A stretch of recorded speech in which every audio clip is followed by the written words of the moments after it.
Assalamualaikum teman-teman. Nah, kita berjumpa lagi dalam video Ustadzah. Bagaimana kabar kalian semuanya? Semoga dalam keadaan sehat walafiat ya. Nah, kita masih dalam tema 5, subtema 1, pengalamanku di rumah. Pembelajaran 3 dan 4. Nah, sebelum kita memulai pembelajaran online, kita berdoa dulu ya. Doa sebelum belajar. Bismillahirrahmanirrahim. Rabbi zidni ilma warzuqni fahma. Ya Allah, tambahkanlah kepadaku ilmu dan berilah aku pemahaman yang baik. Oke, selanjutnya. Nah, kemarin kita sudah membahas ya tentang kalimat permintaan maaf. Nah, di sini ada landasan tauhid dari Quran Surat Ali Imran ayat 134. Artinya, yaitu orang yang berinfak baik di waktu lapang maupun sempit, dan orang-orang yang menahan amarahnya dan memaafkan kesalahan orang lain. Dan Allah mencintai orang yang berbuat kebaikan.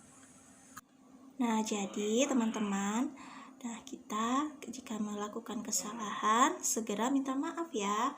Dan karena Allah mencintai orang-orang yang bertakwa, orang-orang yang selalu minta maaf, orang-orang yang saling menyayangi dengan sesamanya. Jadi teman-teman, kalau misalnya kita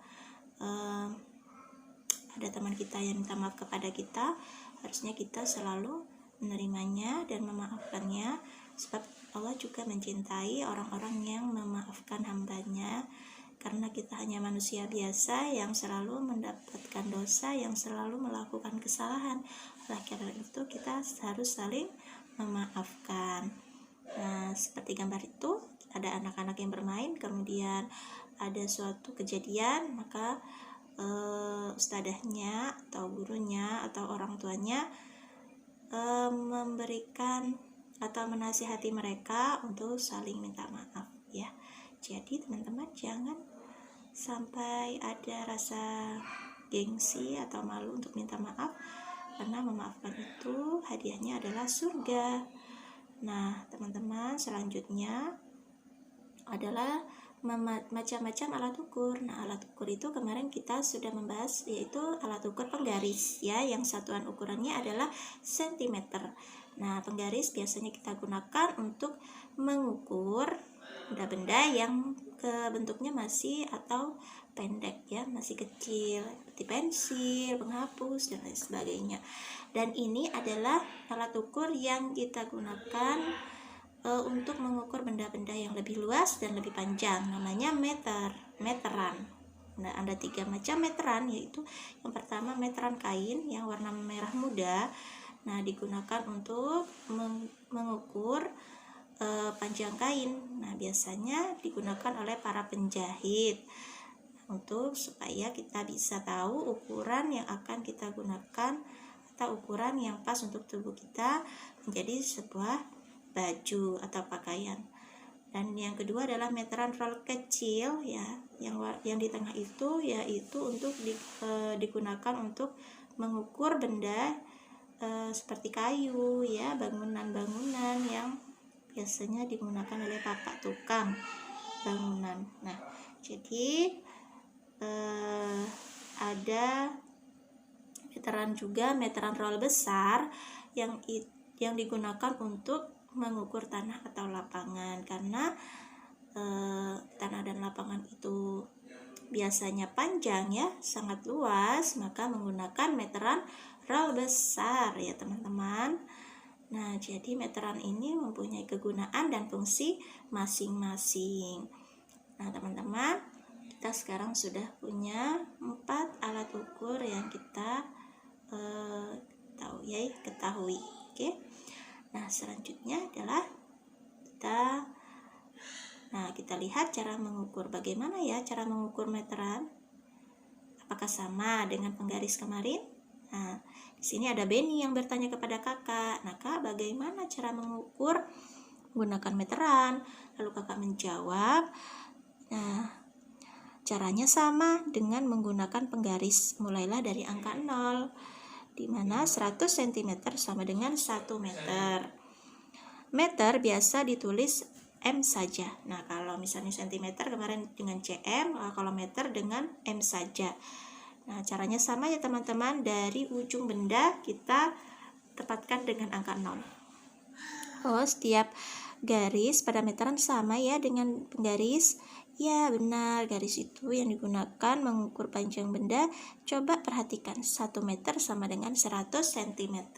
Kalau 2 meter berarti berapa teman-teman? Ya, betul, 200 cm. Seperti itu. Jadi, dikalikan 100 ya.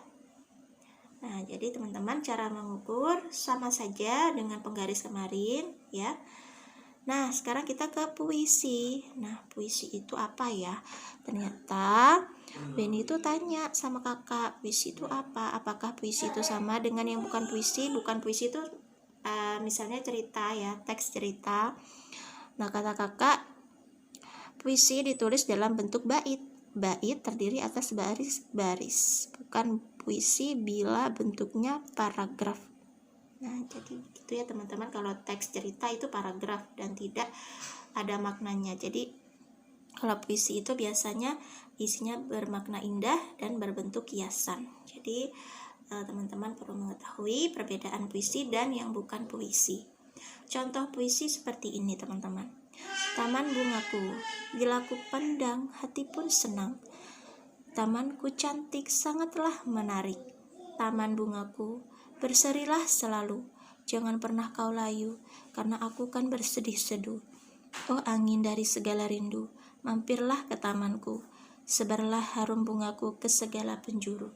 Nah, jadi ada makna-makna isi di dalam isi puisi ini. Puisi ini menceritakan tentang taman bunga yang sangat cantik, yang sangat indah, dan banyak berbagai macam tanaman di situ. Jadi kita bisa ambil isinya seperti itu ya teman-teman. Nah, teman-teman bisa membedakan ya puisi dengan bukan puisi. Baik, untuk tugasnya Ustazah buatlah puisi ya, 5 baris saja. Kemudian difoto dan dikirim ke Ustazah tentang tanaman atau hewan, terserah teman-teman. Mau misalnya hewan kucing, boleh. Kemudian mengerjakan buku tematik 2E halaman 17. Nah, terima kasih. Jangan lupa untuk selalu sholat 5 waktu, murojaah dan jaga kesehatan ya. Assalamualaikum warahmatullahi wabarakatuh.